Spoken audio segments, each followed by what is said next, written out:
안녕하세요, 미스터 모입니다. 부산의 마지막 이야기는 바로 국립해양박물관에 대한 이야기예요. 어떻게 보면 부산 대도시 투어 이번 이야기의 1편부터 3편까지는 부산 바다의 아름다운 모습을 좀 보여드리려고 노력을 했다면은 이번 해양박물관은 부산의 찐 이야기를 보여드리는 그런 장소라고 보시면 될 것 같아요.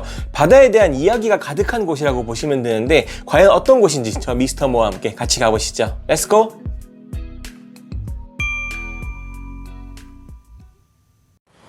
국립해양박물관에 도착을 했습니다. 주차장 넓고요. 주말이지만 이 정도 넓이면 충분히 이용하는데 어려움은 없을 것 같습니다. 주차료는 2,000원이에요. 생각해보니까 이번에 부산 갔을 때는 모든 장소에 주차비가 있었네요. 이렇게 바로 해양박물관을 볼 수가 있고요. 여기가 제 기억에 한번 왔던 것 같은 거예요. 박물관을 온 건 아니고 저 멀리 보시면은 국제 크루즈 터미널이 있습니다.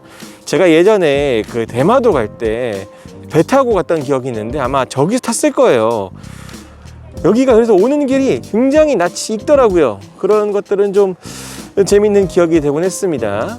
과연 박물관 안은 어떤 곳인지 한번 같이 가보시죠. 입구 쪽에는 이렇게 수협이라든지 푸드코트가 있습니다. 식사를 할 수도 있는 것 같은데 금액이 살짝 사악하네요.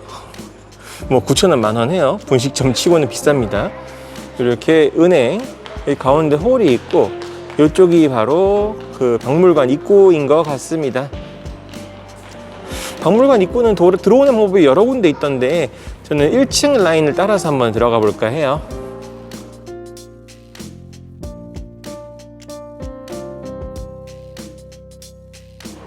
생각보다 박물관의 규모가 커서 좀 놀랐습니다. 건물 자체가 컸으니까요. 좀 더 크겠다 생각을 했는데 입장료도 무료고 어떤 볼거리가 있는지 정말 궁금합니다.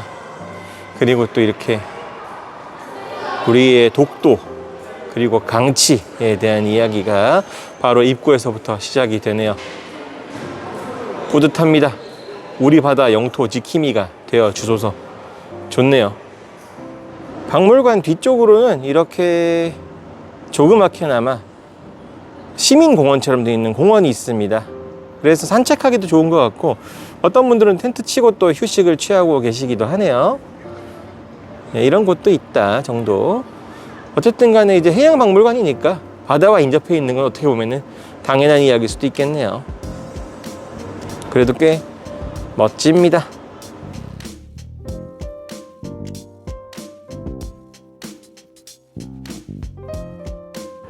옥상층에는 이렇게 하늘 정원? 하늘공원이라는 이름의 그 옥상 전망대 같은 게 있어요. 근데 전망을 보기에는 그렇게 탁 좋은 그런 환경은 아닌 것 같고 그래도 이 정도 바다를 볼 수가 있는 환경이 나옵니다. 그리고 한켠에는 이렇게 쌍안경 같은 걸 볼 수가 있죠.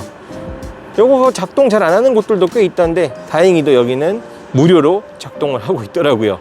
이런 부분들은 좋았습니다.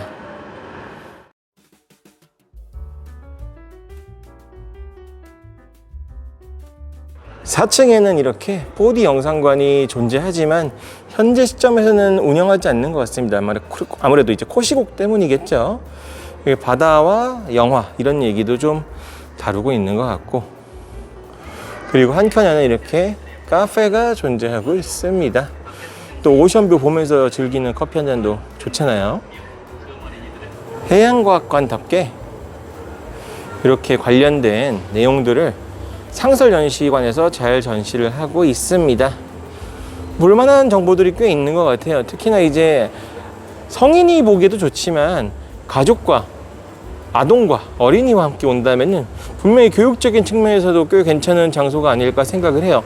읽을 거리도 많고 특히나 이제 아이들 눈높이에서 이제 전시가 많이 되어 있기 때문에 꽤나 볼만하지 않나 생각이 됩니다. 이렇게 또 디오라마 같은 것도 준비를 해 놓은 것도 보면은 디테일이 살아있죠.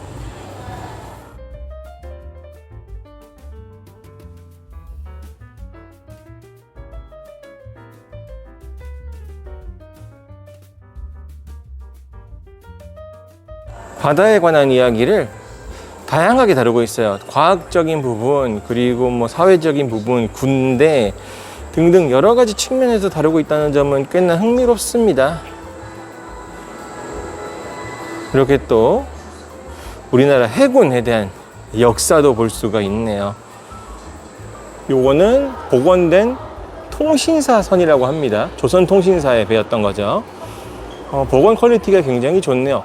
근데 생각보다 배가 작아요. 이런 배 타고 일본 갔었구나 라는 생각이 좀 신기하게 들긴 하네요. 그리고 이쪽엔 또 이렇게 바다와 관련된 우리의 역사적인 이야기도 다루고 있습니다. 저는 이제 해양과학관이라고 해가지고 뭐 해양박물관이라고 해가지고 역사적인 부분까지 다루고 있을 거라고는 생각 안 하고 왔어요.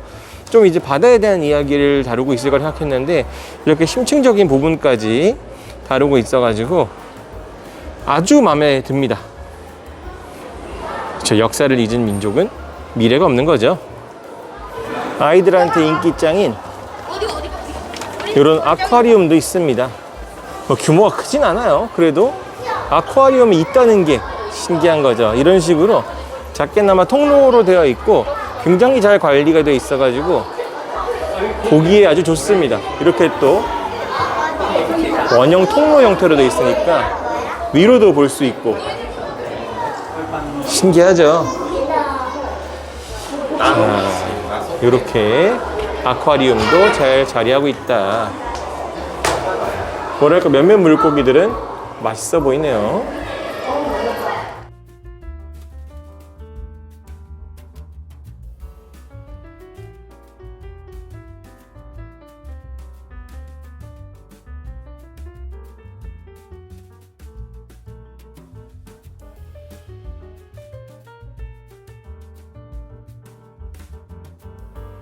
마지막으로 2층에는 이렇게 어린이 박물관, 저 끝에 이제 기념품샵 이렇게 위치하고 있고 포토존 같은 거 있고 나가는 길이 있습니다. 저는 4층에서부터 이렇게 쭉 내려오면서 구경을 했는데 나쁘지 않은 것 같아요. 그리고 여기도 이제 굉장히 나쁘지 않은 장소였는데 특히나 이제 가족들이나 아이들과 함께 온다면은 꽤 볼거리가 많은 그런 장소가 아닌가 생각을 합니다. 이제 가족과 함께하는 부산 여행에서 한 번쯤 들려보시면 어떠실까 하는 그런 괜찮은 장소였어요.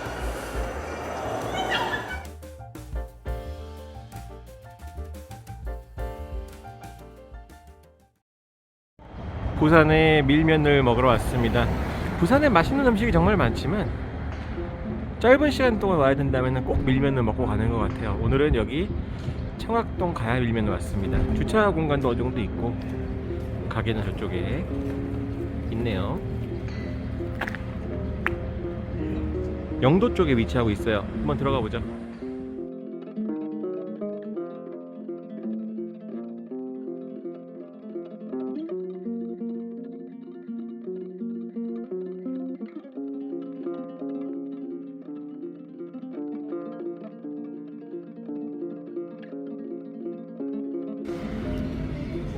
물밀면입니다. 비빔 먹을까 하다가 물밀면 먹었어요. 고명도 있고 깔끔하게 잘 나옵니다. 특히나 뭐니뭐니 해도 그릇이 커요.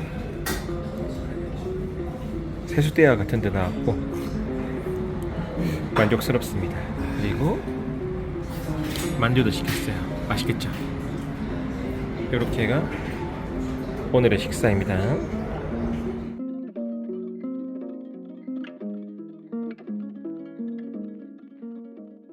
국립해양박물관은 제가 봤을 때는 성인을 위한 그런 관광지라고 보긴 다소 좀 어려웠어요.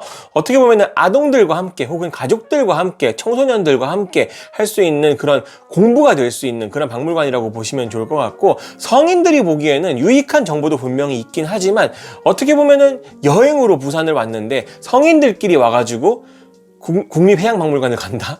좀 그림은 잘 안 나오는 것 같아요. 실제로 갔을 때 그런 사람들도 거의 없었기도 했고, 물론 흥미로운 얘기들은 많이 있지만 어떻게 보면은 이제 눈높이랄까요? 그 초점이 좀 아동들이나 청소년들에 맞춰져 있기 때문에 이런 점을 알고 구경을 하시는 게 좋을 것 같습니다. 일부러 시간 내서 오기에는 조금 애매할 수는 있겠지만 가족 단위로 온다면은 저는 이런 장소도 나쁘지 않다고 개인적으로 생각을 해요. 4부작의 부산 대도시 투어 영상을 마무리하게 되었네요. 어떻게 보셨을지 모르겠어요. 제가 이번에는 좀 부산에서도 좀 많이 안 가는 데 위주로 소개를 해드려 보려고 노력을 좀 했어요. 많이 가본 데들은 이미 영상에 많이 담았었고 뭐 많이 아시니까. 물론 이제 부산에 사시는 분들은 이런 장소들 다 아실 거예요. 하지만 이제 부산에 살지 않으신 분들이라든지 멀리 사시는 분들 같은 경우에는 부산 여행을 많이 가봤어. 근데 좀 희소성 있는 데라든지 좀 잘 모르는 데를 가보고 싶어 하시는 분들한테는 이런 곳도 있다 정도로 접근하실 수 있게 영상을 만들어 봤는데 얼마나 어떻게 와닿았을지는 제가 잘 모르겠긴 해요. 마지막 대도시 투어 4부작은 대구 편만을 남겨놓고 있습니다. 대구는 제가 태어난 곳이기도 하고요. 저희 친척들도 많이 살고 있고 제가 자주 갔던 곳이기도 하기 때문에 어느 정도 좀 많이 알고 있기는 해요. 물론 이제 제가 예전에 대구에 대한 이야기도 몇 번 영상에 다뤘던 적이 있긴 하지만 이번에는 좀 이제 또 다른 곳들 위주로 한번 보여드릴까 하고요. 더불어서 이제 제가 예전에 영상 찍었었는데 좀 너무 못 찍은 것 같은데 하는 지역들도 일부 좀 보강을 하면서 영상으로 담아 드릴 테니까 많은 기대 부탁드리겠습니다. 지금까지 미스터보였습니다. 다음 영상에서 좀 더 즐겁고 알찬 영상으로 인사드릴게요. 감사합니다.